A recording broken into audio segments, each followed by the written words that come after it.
Hi guys, welcome to our YouTube channel. This is Money Africa. At Money Africa, we talk about everything money, how to grow it, how to build it in the long run, and how to make money. So today we have an interesting topic. Every time people come across our platform, they keep saying, oh my gosh, this is a lot of information. Where do I start from? Where do I start from as a beginner investor? And that is exactly the conversation we want to have with you today. Where do I start from as an investor? So you're asking yourself that very question. Number one place to start from is actually your mindset. Why are you doing this? Now, a lot of people sometimes say, oh, I want to invest $1,000 or I want to invest 100,000 Naira. Why are you doing this? And it's very important. Let me tell you why this is very important. It's like you're trying to build a house. You don't plan for it. You don't evaluate what it costs. You just start bringing together cement, water, soil, and all these things, just trying to put together a structure. It will collapse. It is not sustainable, and that's what we're trying to avoid. A lot of people have false starts. A false start is a situation where as you start something, but you do not end up going in the long run because you don't even know why you started, or you did not build a foundation that is strong enough to withstand any kind of turbulence. So whenever we want to talk to investors, we always say to them, start first from your why. Your why is very important. That's where the mindset comes in. Personal finance is 80% mindset and 20% knowledge. What you think about it, how you want to approach it is more important than the haste or the rush in order to get into the market. So pace it out, wait, be patient, relax. Let's talk about why we're doing this. Now, once we're able to understand things like mindset, what kind of an investor am I? What's my risk appetite? If I lose 20% of my portfolio, will I sleep at night? Will I be bothered? Will I be turbulent? Will I, feel like, oh my gosh, everything has come to an end? These are the kind of questions you're asking yourself as an investor. And you will not know if you do not check. What is my relationship with money? Your mindset about money has been formed by the age of 7.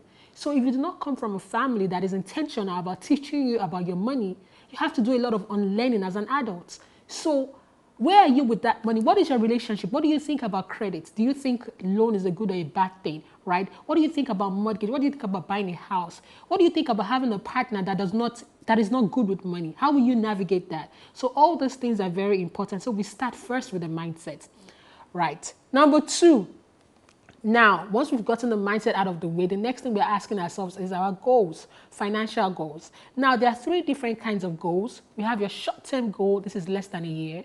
You have your medium-term goal. This is from like 2 years to 5 years. And you have your long-term goal, which is 5 years and above. Now, the thing about your goal is this. You can then explain in detail what these goals entail, right? So for your short-term goal, why am I doing this? I want to save enough money in order for me to go back to school, or I want to save enough money to rent, or I want to invest in the long run, or I have a daughter. When she's going to university in the next 10 years, I want to be able to pay for her college fees. So I want to start a college fund. This will help you. So just having those goals, break them down into different categories. So you have your 1 year and below, your 2 to 5 years, and your 5 years and above. And it helps you to plan. Now, there's a research that states that about 66% of people that write down their goals actually then go ahead. It's higher. The chances of you achieving it when you write it down is higher than when you just think of it without putting it down. So write. You have to write down those goals. Now, number 3. So now we've spoken first about the mindset. We've spoken about financial goals. The next thing is an emergency fund. Why is an emergency fund important? An emergency fund basically is like your own bank. You're falling back on yourself. You're like your own rescuer. You have to rescue yourself first before other people do. Now, why is this important?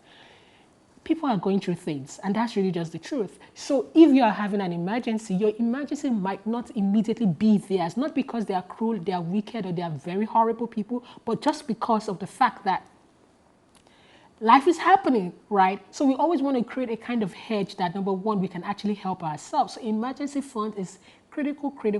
We strongly advocate for it. A lot of people keep asking us, how much should I have? It depends. It varies from people to people. However, I always tell people, look for your magic number. What is a magic number? The cost that you need to survive in a month without you being opulent, like regularly. So I need to put the lights on. I need to eat. I need to put petrol in my car. What are the other essential things you need? I need groceries. I need healthcare products, all those kind of things. How much does it cost me in a month? And everybody should have that number. If you're watching this video, you need to have that number for yourself. You need to know how much you can survive on in a month. Now you multiply that money by 3 and you put it away in somewhere you can easily access it. For instance, Ladder has an account. It's for savings. You can save for emergency and you can get 10% on it per annum. Now, let's continue the gist.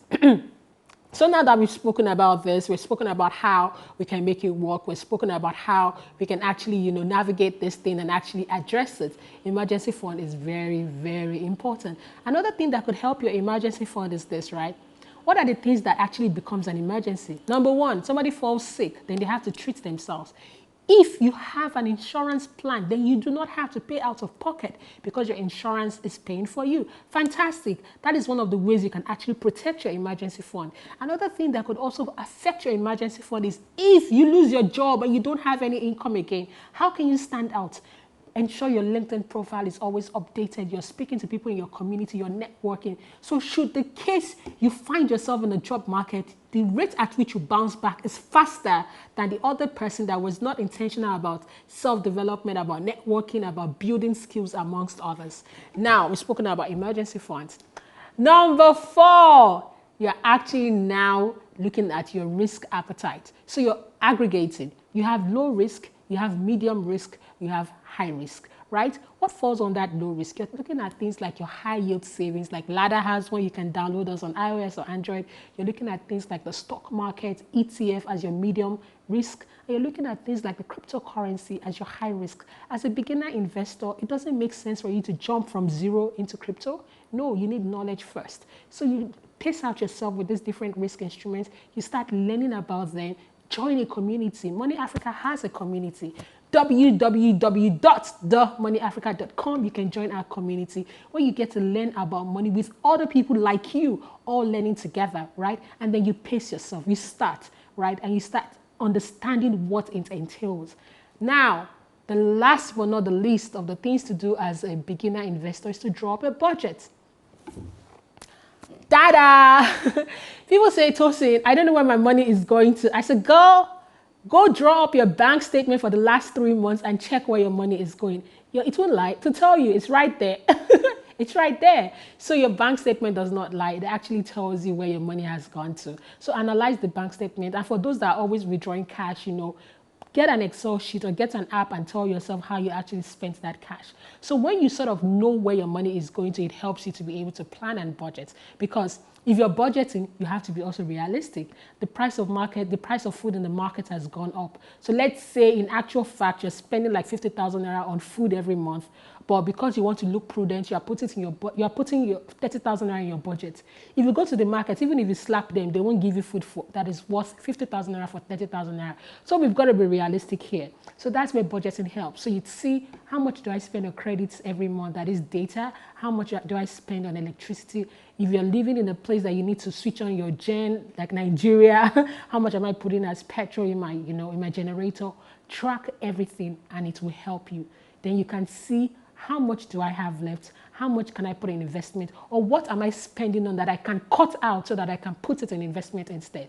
And these things actually do help. So in summary, number 1, the mindset, right? Very, very, very important. We're actually talking about the mindset. Number 2, we're talking about your goals, your financial goals. Number 3, we're talking about an emergency fund. Very, very, very important. Number 4, we're talking about our risk appetite. What kind of an investor am I? And the last but not the least, we're talking about budgeting.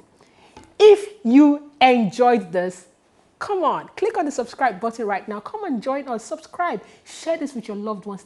Do you know a beginner investor, somebody that is just starting their journey in investment? Share this video with them. And also do not forget, we have a community for you. www.themoneyafrica.com. Come and join our community. Let's go on this journey together. Thank you so much and have a fantastic one. Yes, don't yet go. Subscribe, do it now. Bye.